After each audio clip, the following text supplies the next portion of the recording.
sometimes we say we want a soft life, but we're so busy bulldozing ourselves, bullying ourselves to do more, that there's some soft life stuff that we could have right now, but we're telling ourselves no because we're trying to hurry up and make things happen in an unrealistic timeline. Welcome to Impostrix Podcast Season 4. My name is Whitney and I am your host. Thanks for joining us for this episode. I am excited to jump into it. Impostrix Podcast validates professionals of color navigating imposter experiences and racial toxicity within their careers. And this season, we are focusing exclusively on pouring into Black women. How can we take care of the Black women in our lives? If we are a Black woman, how can we pour into ourselves? How can we receive the pour from others? So this episode is going to be about that and all the episodes within this season. So sit back, get your listening ears on. Let's get into it. Welcome back to Impostrix Podcast. My name is Whitney Knox-Lee. I am your host. I am here today with Rashidat, and I'm really looking forward to this conversation. If you're a regular listener of Impostrix Podcast, then you probably heard the episode that I re-released on the show during the season 3 to season 4 break. That was an episode hosted by Rashida on her YouTube channel that her and I had regarding the glass cliff and Kamala Harris and all the things. So this is actually our third conversation that we've recorded together between our two shows. And I'm excited for this conversation because we're going to be talking about the soft life.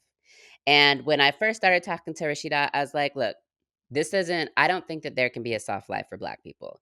But she disagrees. So we're going to talk. We're going to talk about this. I will say she travels a lot, having visited or lived in 30 different cities domestically and internationally. And she is very proud of the lifestyle that she's been able to build for herself, which allows her to be on the go if she wants and spend months at a time with her friends and family. So I'm looking forward to hearing all about that because that's what I'm trying to be. And so, Rashida, welcome to the show. Yes, thank you so much for having me. I love when we get together because it's always a good conversation. It is. She ain't lying. So I like to start the conversation with having you share just a little bit more about the identities that you are bringing to this conversation. So who else are you? Yes. So I love that you asked that because one of the biggest things is I'm trying to define myself outside of my job title. So, yes, I'm a life coach or a lifestyle coach, and I've been a fashion designer, but I actually am more of an encourager.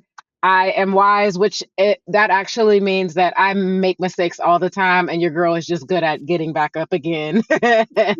And then I'm an adventurer, and I think I'm a good time. I like to have a good laugh and enjoy people's company. So, those are the ways that I am trying to lead in how I define who I am rather than any work or anything else that Yeah. other people use. Yeah, no, you're definitely a good time. I have fun every time. We're always laughing. We were laughing as we were getting set up, and we're going to talk about this a little bit more. But Rashidat sent me a worksheet that I decided to complete in advance of this conversation. Or, well, I started completing it, and then I got overwhelmed because it was asking too many questions that were really going to make me be thinking. One of the questions that it asks is, how old are you going to be in 10 years? Like, what? So I'm over here doing the math, but I can't believe the math because obviously it's not hard to add 10 to 37, but I can't believe it. So I'll probably do a screenshot and put on Instagram that I wrote 47 with like 10 exclamation points. I do not like this. I do not like it at all. So yeah, anyway, so like I said, Rashida and I disagree as far as this soft life for Black folks. So, what is the soft life for you? Like, what are we talking about when we talk about soft life? Yeah, so I think some of the trends have come out and been like, well, soft life is like never working again and never having to pay bills. And inside of that, also living this extremely luxurious life where uh you're all you do is get your nails done every day, and you sit by the pool, and you you do obviously this life that feels like most of us are like, yeah, there's absolutely no way I'll ever be able to do that, because I don't know anybody that's about to take me on as their sugar mama or their shit. Like, there's nobody that's signing up to be my sugar mama or my sugar daddy. So how am I supposed to get that? And I have been in this, I'm going to say, this movement to reframe that and say it's less about this life where we sit around and do nothing all day. And I think it's more about this space where we can live a life where we don't have to prove ourselves every single day, where we can show up fully as ourselves, where I can say, yes, these things are some of the things about me, but here's who I truly am. Like, how can I want to show up in a space? We talk about authenticity, but what does it look like to show up and be fully you and give that away and not have to prove that you have worth or value in that space? Because that's not the space. You're right. Most of us as Black women, Black people have not had that space, but I think it's a part of creating that soft life is our reparations to be able to show up that way. And that is, I think that's worth fighting for. And no, it's not easy, but I definitely think it's also possible. I love that dream. Um, and I also know that, like, this is a reality for you, right? Like, it's not Mm-hmm. yet like I'm working on it. I was just thinking to myself, after this conversation, I am going to go meet with a client and she's going to sign some papers. And I'll probably be bringing my 7-year-old with me because one, why not? Two, I want him to see what I do. But three, it's the week before Christmas as we are recording this, and we have to go do some Christmas shopping. And I was thinking, well, is that unprofessional, or is there going to be, is there an issue? Is there an issue that I'm not Mm-hmm. seeing? And then I had to remind myself that I work for my damn self. Right? So, it's this showing up authentically in practice does Mm-hmm. mean sometimes, doing things that I might not normally do because it's more convenient. I don't want to have to go all the way up there, drive all the way back to get my kid, and then drive all the way back out again and still trying to get stuff done before this Atlanta traffic. Mm. So I I I like how you frame soft life because you're right. When I think about soft life, I think about just chilling by the pool. Like, and money is just falling from the sky. Like, um, and I'm not stressed and I'm not, doing all these things. I also liked your language around reparations. And this being a part of reparations. So let's pause a minute and just get real. You do everything for everybody. But have you taken a moment to care for future you? Getting your affairs in order isn't just about wills or trusts, it's about peace of mind for you and love for those that you leave behind. Ideally, we should all have an estate plan. And if you're in Georgia, Wills for the People can help you out. But if you're not ready yet to create your will or trust, there's something that you can do that will go a long way in helping the future you, and that is to get organized. The I Plan for This Life Organizer for when it's needed is a workbook designed to help you organize your life with clarity and ease, making it so that if someone needs to care for you or for your affairs because you're not able to, they have all of the information that they need. No stress, no confusion, just a record made by you, about you. Visit willsforthepeoplega.com to get your copy, because you deserve to be prepared and to have your loved ones prepared. Again, that's willsforthepeoplega.com and click on the workbook tab. Back to the show. I wonder, because when I think about reparation, I think more about what other people need to give me. Mhm. And I do think that that's that. But also in thinking about what you just said around soft life, I'm thinking about, is this a reparation to myself?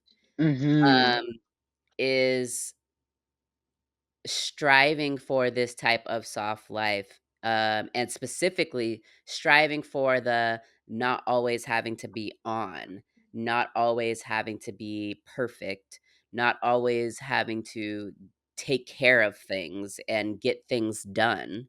Um, is that something that I can give myself as a Mhm. way of pouring into myself, as a way of reparation for the entire 37 years that I've lived thus far, doing all the things that we are supposed to do as Black women, the really exhausting caregiving, the really exhausting, like not even of just the family, but of the everything, of all of the things that are happening around us, of the societal pressure that Black women will do it and do it, whatever it is. And I think that that's really interesting, thinking about my own personal reparation to myself, the unlearning for myself. Yeah, because the thing is, at this point, I had to take a step back and realize that I had internalized the external pressure and made it my own. Right. So even if the external pressure went away, I've already internalized it, which means I'm going to continue to do it because I've decided I needed to do it. So how do I stop doing that? I've got to change that even within myself Mhm. if I actually want that to actually be an external thing as well. Mhm. It's hard. It is, because so much of it is deeply ingrained in me, speaking for myself, like, um, I've been going through a process now of washing my hands of things, of saying, Mhm. "That's not my business," or, "That is my business, but it's also your business and you can handle it." Mhm. Um, Mhm. I think one of the last times that we talked, I talked about how often I insert myself in to conflict or drama, or a thing that needs fixing, a thing that needs a solution. Ain't nobody asked me. Nobody asked me to come and do this thing and make somebody else's life easier, or to, solve this problem. I saw a problem and then I inserted myself. Mhm. And so I've been really trying hard to not do that, so that I can just have it a little bit easier, have a little bit more space in my brain, in my head, have a little bit more capacity, have a little bit more time. This week I really prioritized sitting on the couch and watching TV at the end of the day, instead of working some more, folding laundry, making sure there's clean pants for the morning, cleaning up behind all these people that live in my house. There's so many other things that I could be doing besides sitting on the couch, and normally I would be doing those things. Mhm. Um, is my house a mess? Yes. And it's all right. It'll be fine. Somebody will clean it at some point. Right. And it ain't going to be me. Mhm. Mhm. So what happened for you to have gotten to this point of, like, living your soft life? Yeah, so two things happened because it happened first in the corporate scenario and then it happened again in my own business. So in the corporate scenario, I used to be a technical designer within the fashion industry, which meant I am the executor. So literally, if anything went wrong, I am the problem solver. I was the one who Mhm. had to figure it out, which, man, did I Mm. not make a job of being a strong Black woman? I didn't recognize it then, but that was evidently what I was doing. And so I remember I had taken a new position and I was being asked to again be a problem solver in a bigger way with at that point it was 28 teams I was being a advocate between, and I was like, listen, I'm figuring this ish out as I go. I don't know what the hell I'm doing. Can I get some help? And can you actually pay me for all of this work that I'm running around doing? And they were like, no. Mm. And they were like, and on top of that, it was like no, and no is a full sentence. And I wanted to be like, bitch, excuse me?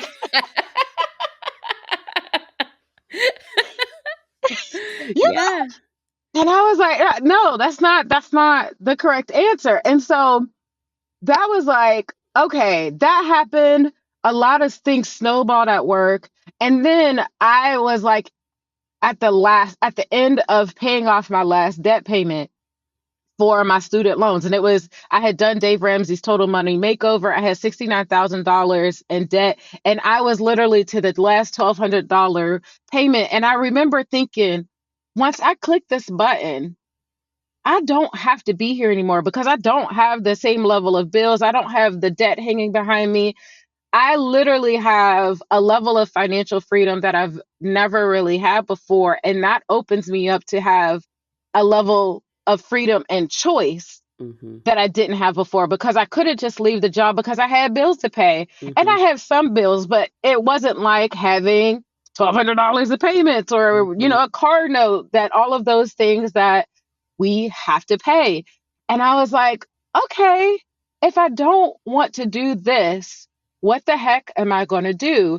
And I had been in that doing the next thing phase for so long that I call it my dreaming gland. Mm. I don't know. I felt like my dreaming gland had dried up. That thing had shriveled. It was like a raisin, and it wasn't even a juicy raisin. Like it was a dry raisin. You'd be like, "Oh, girl, I need to put this in some water so I could even chew this Yes. thing and get it down." Yes. Like it was dried up, and I was like, "Wow, my dreams have dissipated because I've been so much in the process of getting things done, of making sure everybody else is okay, of problem solving for everybody else, that I don't even know I can't even problem solve for myself if I wanted to go do something else." And I was like, "Oh hell no. We can't Mhm. keep doing this. I Mhm. don't know what I'm gonna do, but it ain't gonna be this. Mhm. And I'm gonna figure it out." And so that was huge for me. That was the first big step. And then like I said, it happened again within my business, but we could come back around to that a little bit later. Yeah, I mean, and I think you mentioned financial your financial situation, and for me, that's been a Mhm. big deal. Like, I, um, worked within the nonprofit field, for 10 years and had more than 200,000. It was like 200,000 and $240,000 in student loans from going to a Mm. private law school, right? And but there was the Public Service Loan Forgiveness Program. Who knows if it'll be by the time this episode airs, who knows where that will be. But Right. my loans were forgiven, Mm. after my 10 years. Mm. And I had this similar revelation. Um, and it wasn't so much of like, I mean, for some reason, like I was still out there busting my ass and, doing all the things. So it wasn't quite I could change my lifestyle because I don't need this job. But it was definitely I don't need this job anymore. Like I don't know what job I need, but I don't need this. And when I think about soft life and as I was working on the 10-year visioning plan that you sent, definitely one of the boxes you ask about financial plans, one of the boxes is absolutely continuing to be debt free. So Mhm. I said debt free besides a mortgage, but preferably no mortgage. I want my kids to have scholarships for their school. I Hey. don't want to take out debt for your school. And I also don't really want to pay for your school. Mhm. And then able to afford to only work part time. Mm. And so I'm also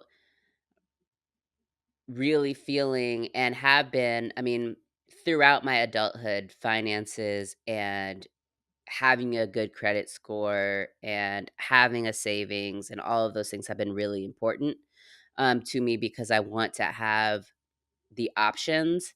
But I only just recently started thinking about I want to have enough money to not have to work all the time.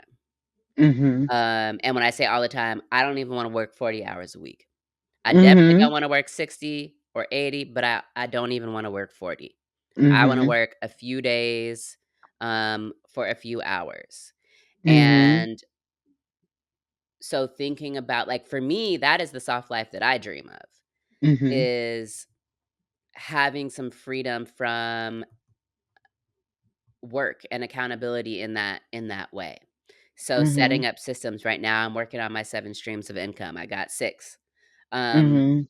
Working on systems that can be sustainable long term so that I'm able to live the life that I want to live in 10 years, um, and be happy and free, because the other thing is, obviously, I could just not work and not have money. Mhm. Like, that is a thing, and for Right. some people, going off grid and not relying on material things and all of that stuff is their soft life. It ain't mine. Imma just go ahead and Mhm. say it. It ain't mine. I don't wanna be off grid. I do want to be by a pool. I wanna be looking at a beach. Like, I wanna be experiencing the things that I love. And that's gonna take some money is really what I'm saying. Uh, Yeah.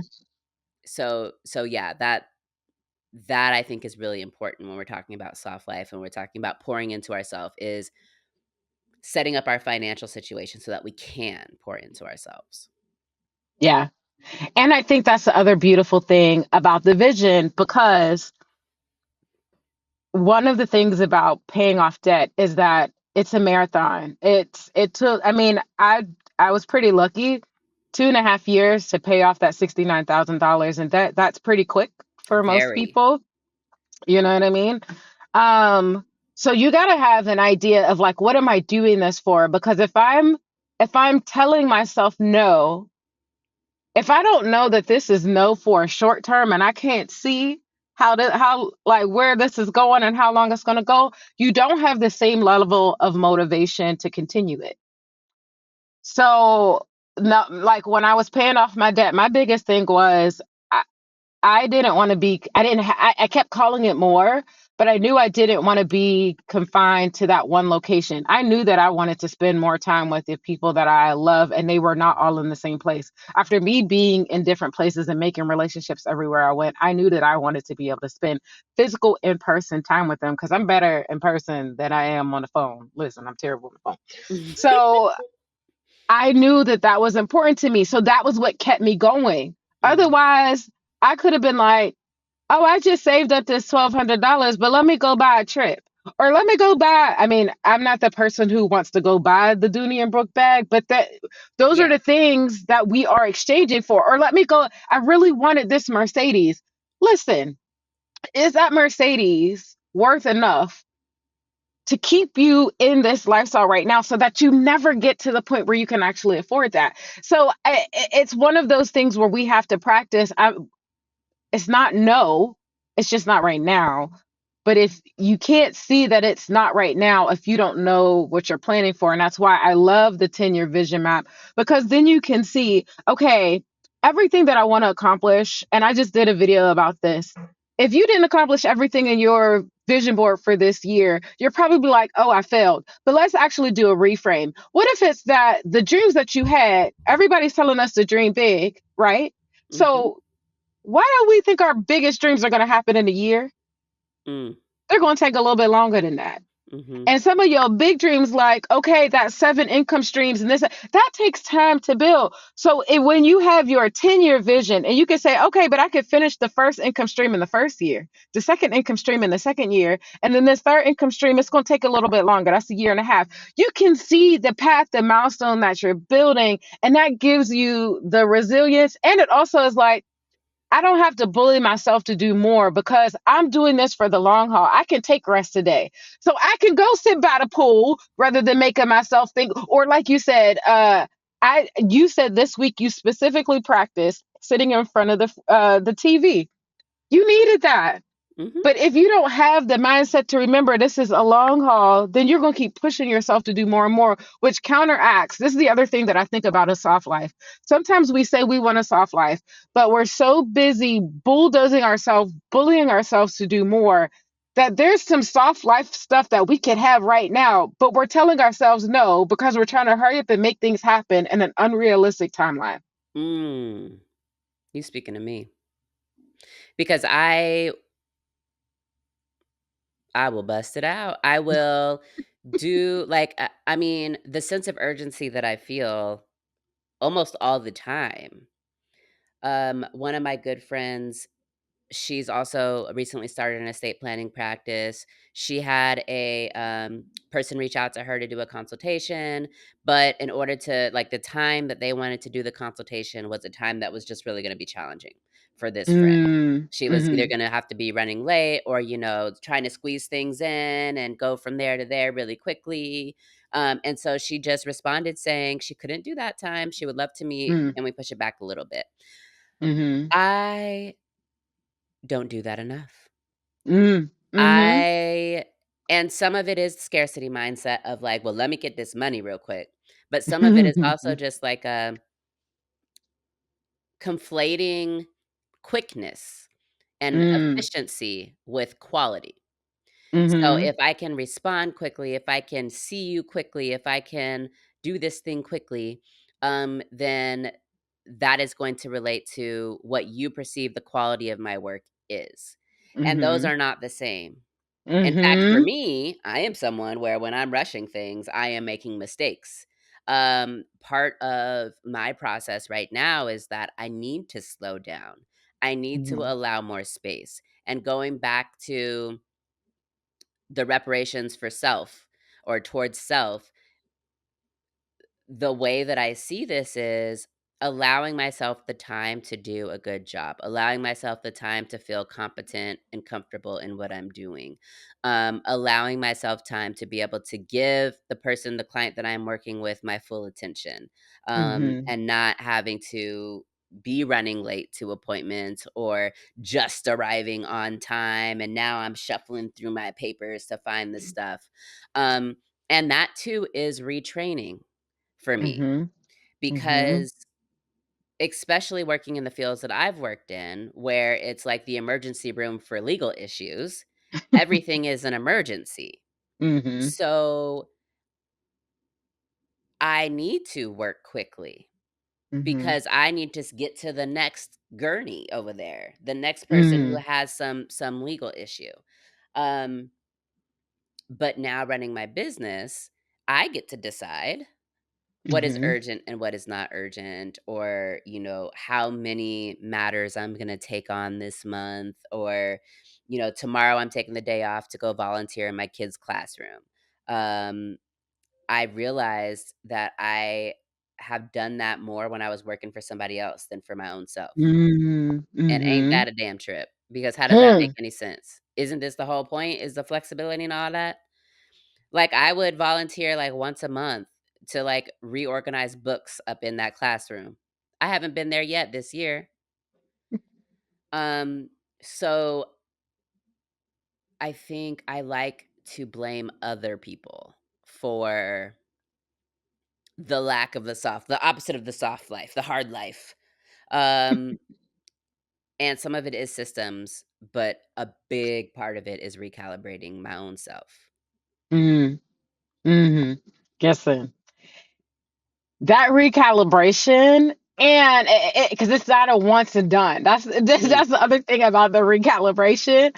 We can't set that and forget it. Like we have to keep asking ourselves every single time. Like, wait, was this actually what I wanted this to look like? Which is the other reason why I love vision and why I have all of those boxes on the outside of it where it talks about, well, what does this look like in each area of your life? Because otherwise, if you don't actually sit and ask yourself what it looks like, it's so easy to keep defaulting back to doing more, mhm, which again is that hard life. It's the opposite of the soft life, but that's how we've been reared. So if we want to unlearn it, we have to ask ourselves in every single part of it. So then in our relationships, our relationship to self, what does it look like to recalibrate myself to allow myself to have that space? What is it? How do I recalibrate that in my relationship to my partner, to my kids, to my parents, to my job, to my business? Because we listen, anybody that's entrepreneur will tell you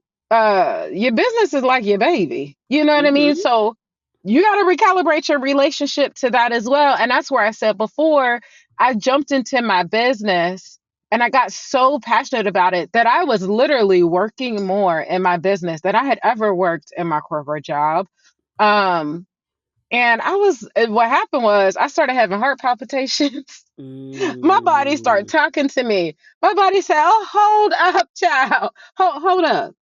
It, didn't we say this was supposed to be better for us? What part of this is better right now? Because this whole part, you're like quietly killing yourself, and that's not the kind of quiet quitting we want to do. We don't want to quiet quit life.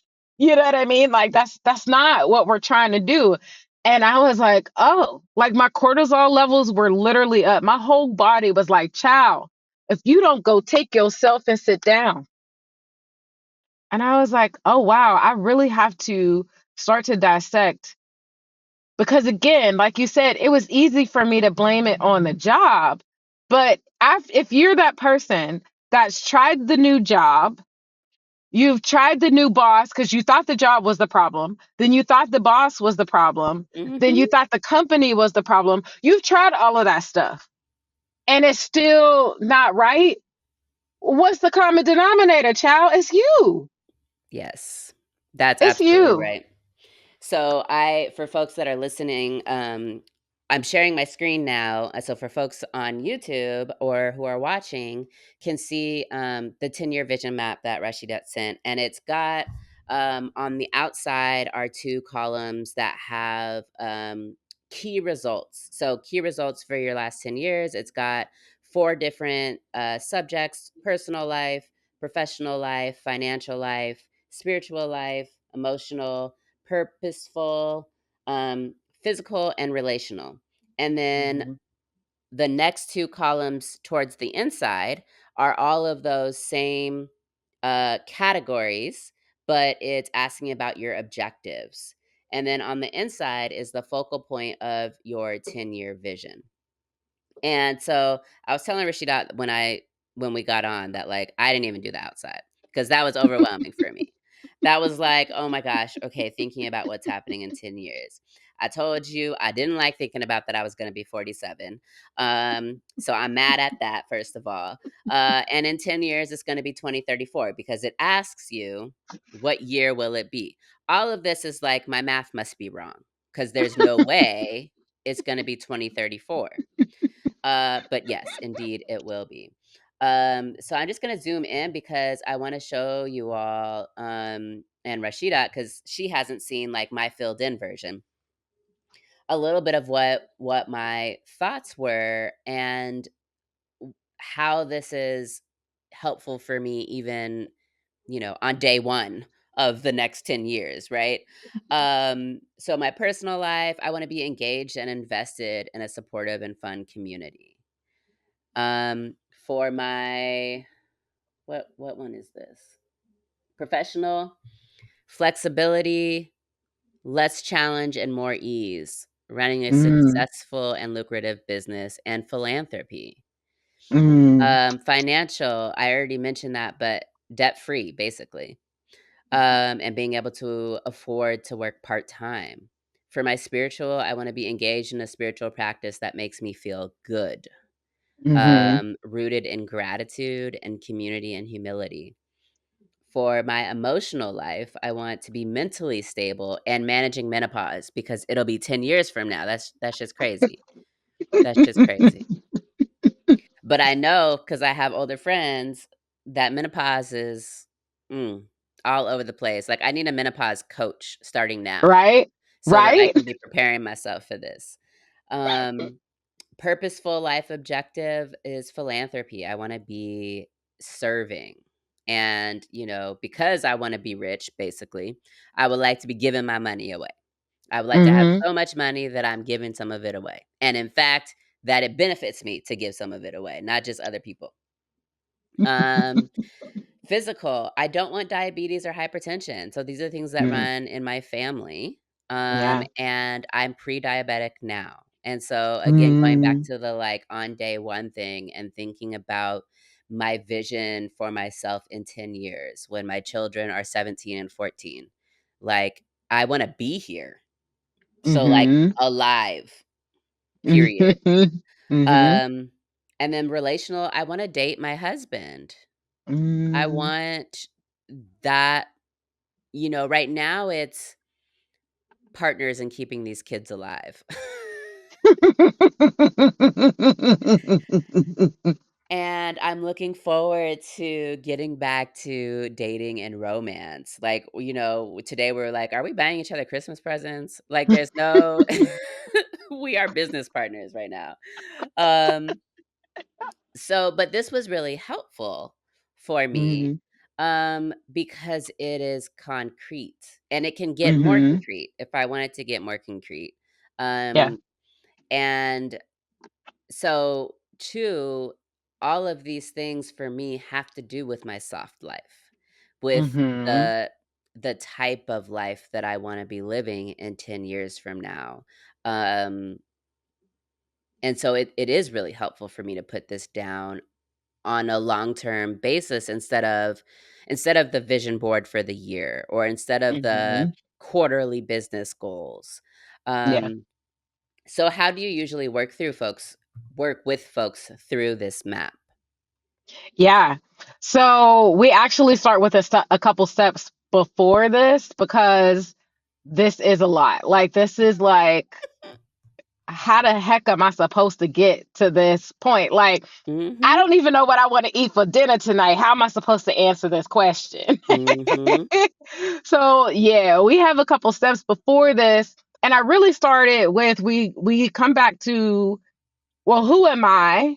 Mhm. How do I want to show up in the world? So that's talking about, how do I want to define myself outside of work? So what are three characteristics that you want to be known for that really don't have to do with anything other, just literally who are you? And most of us are like deer in headlights. You wanted me to describe to you how I am?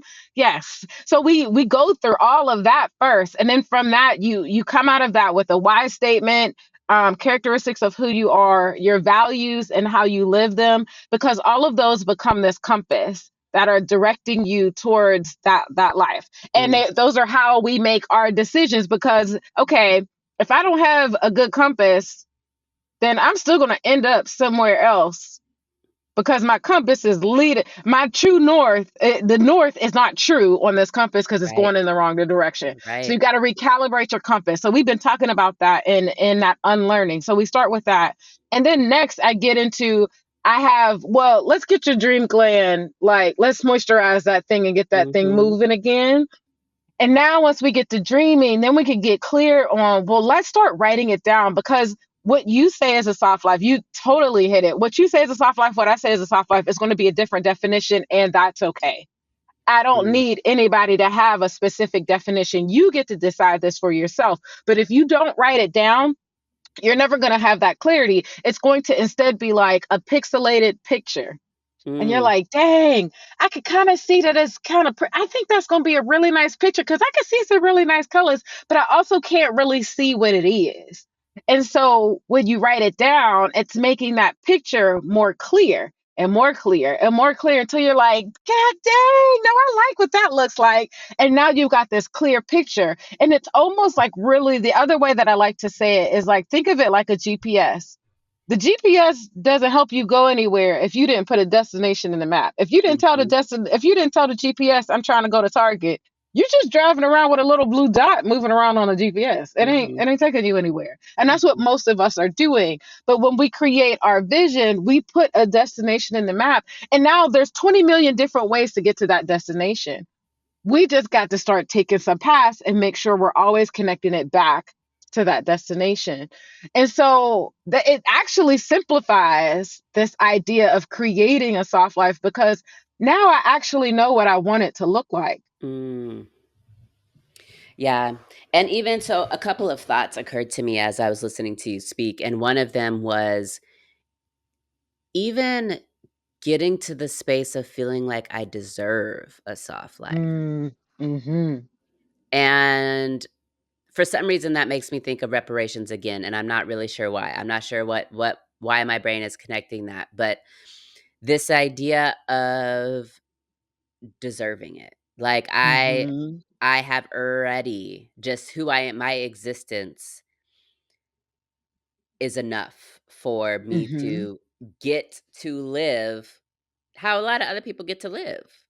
Mhm. Like whatever version of my soft life that is. And so I think that that's really something that I need to process is, Mhm. do I think that I deserve this? Mhm. Mhm. If not, why?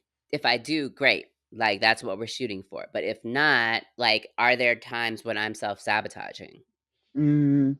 Mhm. And then the second thing that I was thinking of is, so I like to mentor people, and have mentored people in the workplace as I have kind of progressed. And I'm always finding myself talking to people about boundaries with the time that they spend working. Mm. Now, so this is something that I'll preach to you all day long, but will I take my own advice? No. And I especially like telling people who are new in their career, because when we get our first job, the expectations of our employer become our North Star, perhaps. Like Mhm. they become the expectations that we have on ourselves. Mhm. So, the expectation when you're given this stack of work, you don't see how you can possibly finish this work in the amount of time that you've been given. And now you work through the night, you finish it, it's great, your employer loves it, and they keep giving you those stacks. I like to advise people, don't don't set yourself up from the get-go, like Right. Right. do the reasonable amount of time thing, and start setting your boundaries and having expectations of yourself around your work time now.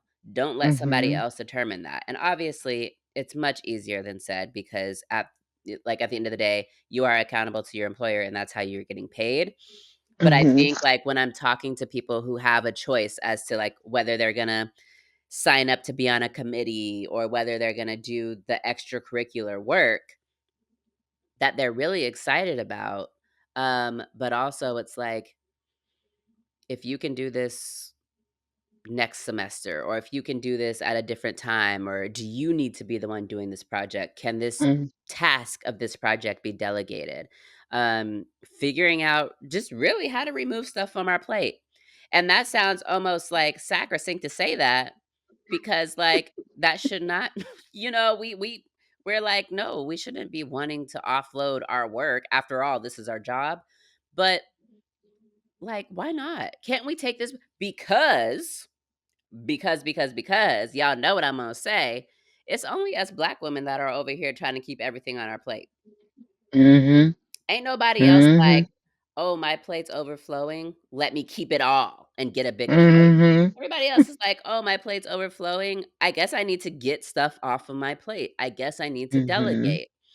So I really want to start having that mindset. And it's something that I encourage of others, but I really struggle with myself. Mhm. Um, and I think for me, my soft life does involve either having a smaller plate or, yeah, just having a smaller plate is what it entails. Mhm. Mhm. Yeah. And not overfilling it, you know? Hmm. Yeah. And I think, man, gosh, I personally have been taught that. I remember I've been independent. I hate to say this. You see, I'm like holding myself, but I hate to say I've been dependent since I was 4 years old. I remember doing my own ironing. I remember reading Mm, at 4 years old. I remember taking the bus by myself at 6 years old. You know, wow. most kids these days, parents would not let them out of their sights at no 6 years old. And I was taking a bus across town by myself at 6 years old. I was raising children, my nieces and nephews, at 12 years old. I was buying my own clothes in third grade Mm, with my own allowance.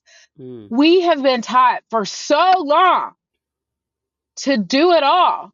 Like, so I understand why it's hard for us. And we literally have to start pulling that out for every single thing.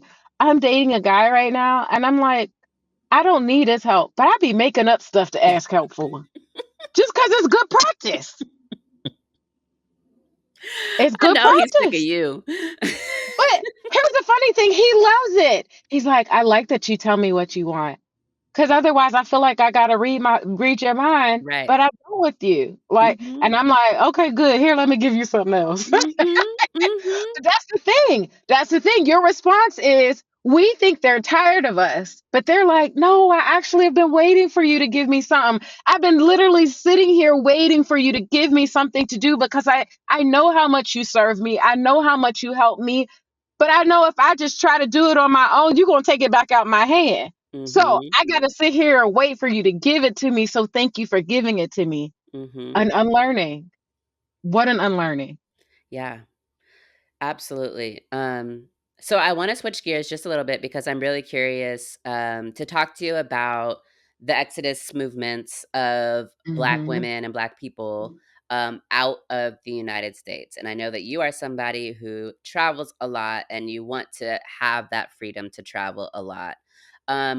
What is this all about? What is it about? And I will say, because I'm also a member of the Exodus Summit community. It's a community of, I think on their YouTube channel, it's like 20,000 Black women who like, are into this idea of I can live a better life for me and my family, not just for me, but for me and my family outside of the United States because the American dream was not made for me. Mm-hmm. Mm-hmm. And you know what? Instead of trying to fight to make space for the American dream to be made for me, I'm just going to go somewhere else where I'm more likely going to be received, where it's a different history, it's a different connection. And that doesn't mean that I won't experience some things, but it's going to be a hell of a lot less Mm-hmm. than what I've experienced here. And so Black women are opening up their minds and the minds of their family to say, we can actually live a better life somewhere else instead of trying to fight to make space for our safe self here. And I think that goes back to our soft life as well. Like, a huge part of my soft life is not have to wake up every day and feel like I have to armor up, to feel like I have Mm. to fight to survive. Like, actually, nobody else has to wake up in the morning and say, what am I going to have to fight today? I'm Mm-hmm. not trying to do that. Like, and these are the other parts of soft life where I think we don't talk about enough Yes. because it's a state of lifestyle, it's a state of living, it's a state of mindset. And so when you start looking at that and you start taking a step back from, well, if this country is what's creating this stress, this feeling of being compacted into a box, like this mindset of enslavement, then maybe I need to get out of this country. Even if I don't leave permanently. And this is the other thing that I love about this movement with exiting the US. Some people want to leave permanently. Some people want to be able to regularly leave and come back. Some people want a sabbatical from it just so Mm-hmm. they, because all of it gives us this opportunity to refresh and do that unlearning Mm-hmm. in a way that you really can't do just staying here in the States. So, like I told you, I paid off that debt. That after I paid off that debt, I went and traveled backpacked for a year. And then I came back for 2 weeks, and then I went and backpacked for another 3 months. And then I came back, and then I left for another 3 months. And then I came back, and then I left for another 3 months. And then I came back for like a year and a half, and then I left for another year. And what it has done, it has honestly, it's been probably outside of the financial part, seeing my body react in a different way, seeing my spirit feel like it has the opportunity to bloom, seeing other people see me in a different light is this whole, like, we're all exiting this hard life that we've literally been put into the box here and said, Mm-hmm. I think this could be different somewhere else. I want to explore what that, I don't even know what that looks like or how exactly it's going to be or what if it's going to feel like, but I want to try it. Mm-hmm. And that's what that, to me, this Exodus looks like. Wow. So I love this thought. I had a conversation with somebody who is Jamaican. Mm, Um, and now I think she's up in Canada, but her name is Dr. Ruth White. She was on maybe season one or two. And we were talking about imposter syndrome, and she was like, I don't know what you're talking about. Like, I'm just going to be real with you. I don't know what you're talking about. I'm Jamaican. I was born believing that I belong in every room. And we talked about the difference of Black American culture mm-hmm, versus Black and brown folks who are not Americanized or who are not, who mm-hmm, maybe weren't raised here or maybe were raised with parents who are not American, mm-hmm, and the different mindsets that we have. And I was reflecting on what it would mean to me to not have to wake up and think about, I don't know, whatever insecurity I have or fear really that I have around what my race and how I present myself is going to impact myself, my profession, my family, my health, my everything, my safety. Um and so hearing you talk about like the soft life isn't just like physically what am I doing today? Am I sitting by the pool or not? But also mentally and emotionally, what am mm-hmm, I what is my experience right now? What is my mm-hmm, level of feeling safe or unsafe? What is my do I have access to healthcare here? And those types of thing I think is just very you know, I couldn't imagine, you know, some of these taking away some of these fears that I have. And my current thing I told my husband is that I want to we've gone back and forth about moving abroad. I would love to do that, but my current thing is spending summers abroad. Um, mm, and like as that being a way to like ease into maybe doing something different, like maybe being expats and moving somewhere else. Where have you gone that like you've loved, where you have found that sense of freedom um, to be yourself and feel good, feel safe? mm-hmm. Well, I'll tell you this. I'm still looking for that place. Mhm. I've been a lot of places, and some places where you would have thought it would be a little easier, but I've had more move abroad fails where it's like, I think I want to live here, and then I realize, nah, this ain't it. Mhm. Um, for example, I'm Nigerian. I went and spent 4 months in Africa. So Malawi, Zambia, Zimbabwe. Now, when I went, I was with a group that Mhm. didn't look like me, and I remember having just as many racially charged experiences there. For one, too, because I am mixed, which I know you like, but girl, you black. My mother is black You and my blackity father is black. Nigerian. Right. Okay. And so when, but they can recognize my Nigerian features, whereas Black Americans don't recognize that as much. So I would be there, and they would be like, "Speak the language," and I'd be like, "I'm American," and they'd be like, "Stop lying." I'd be like, "Listen, boo, I can't speak the language. If I could, I would, but I don't know."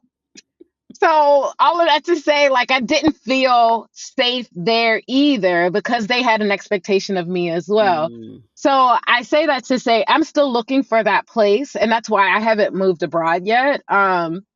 I haven't found that place where I feel like this is completely me. But I will say the things that I am looking for, I'm looking for a walkable city. I'm looking for a Mm. city that there are Black people, Africans as well, Black Mhm. and African people there. I'm looking for a place that has diversity. I didn't grow up by water. I'm looking for a place that has water. I've now been brought into the light of what it is Oh, to live by Lord, water. yes. Yes. Yes. But I also think like so my top on my list, I love Aruba. I will say Aruba is my favorite place in the world. It is 90 degrees and a breeze. It is surrounded by water and there are black people. Um I'm also looking at Curacao. Curacao is supposed to be a little slightly cheaper in cost of living, but I'm also looking at Mexico City, Mm-hmm. where it's in I love that metropolitan feel as well because I also know I'm a bit of a city girl. Mm-hmm. But I this is where I say like we've also been taught you pick a lifestyle and you just stick to it and go. And Yeah. that's why I've had move abroad fails because my first one I went to Rome and I loved Italy as a country, but I didn't feel home Rome there. is not what you just described. It is not. Walkable, And, okay. Water, I mean, it stank, but yes. But did I see people of color? No. right. And that was the other thing. I went to Rome in 2004. 2004 me didn't know what I needed as much Ah, yes, as yes, yes. 2024 me Absolutely. knows. You know what I Absolutely. mean? So that's the other reason why I say country date. If you're looking to Country move date. abroad, Yes. yeah, like get out there and like experience it. And the other beautiful part about dating is like you're learning about yourself and what you need from another person. You're learning about what you need from a culture, about your living arrangement. Like you're learning those things as you go. So go out there and experience it first because it's like having options that you didn't even know you had because you just never went out there and tried. Yeah. So now I have a better understanding of what I want when I finally leave. And also, my dream is quirky as all get out. Now, like when I left before, I just wanted to leave. Like even when I moved to Costa Rica, I just wanted to leave. But now I really want I want to buy. I'm an aspiring tiny house owner. I already have a place here in Mm, Charlotte that I want to park it. I want to be able to buy some land in Curacao, put my tiny house on a yacht on a barge, and send it to Curacao and take my house with me. mm. How many people are dreaming about stuff like that? But this is what Wow. happens when you start opening your mind up to literally any possibility. Yeah. Yeah. You know. This has been great. I'm going to make sure that folks have your information, but please go ahead and share where folks can find you and your YouTube channel. Yes. So everywhere I am at your dream strategist. Just try to make it easy. You put that in your dream strategist. You'll find me on LinkedIn, YouTube, TikTok, Instagram, Facebook. Then you might have to look for my actual name because I ain't in the Facebook like that. Find me on the other platforms, okay? That's the best way. But my website is Your Dream Strategist as well. Awesome. Thank you so much, Rashidat. Um, this has been a great episode. We are pouring into ourselves. I would love to Hmm. hear from listeners. What are you doing? Like, what is your soft life? And Hmm. like what steps are you taking now, or what aspects of your soft life are you able to live like right now? I would Hmm. love to hear from y'all. All right, thank you so much for listening to this episode of Impostrix Podcast. I hope that you got what you needed. If you're ready for more, feel free to go through the other 3 seasons worth of amazing episodes that we've put together for you. I want to hear from you. I want to know how you related to this episode. So if you're listening on Spotify, feel free to answer the question or send a text. You can do that through your Spotify app. If you're listening elsewhere, make sure that you follow me on Instagram at Impostrix Podcast. And if you like to text, go ahead, go to the show notes, look for the link for the WhatsApp community, because we just got it started this season for season 4, and I love to chat, so hit me up. Also, thank you to Chris at Digital REM for editing this episode. Until next time, be validated.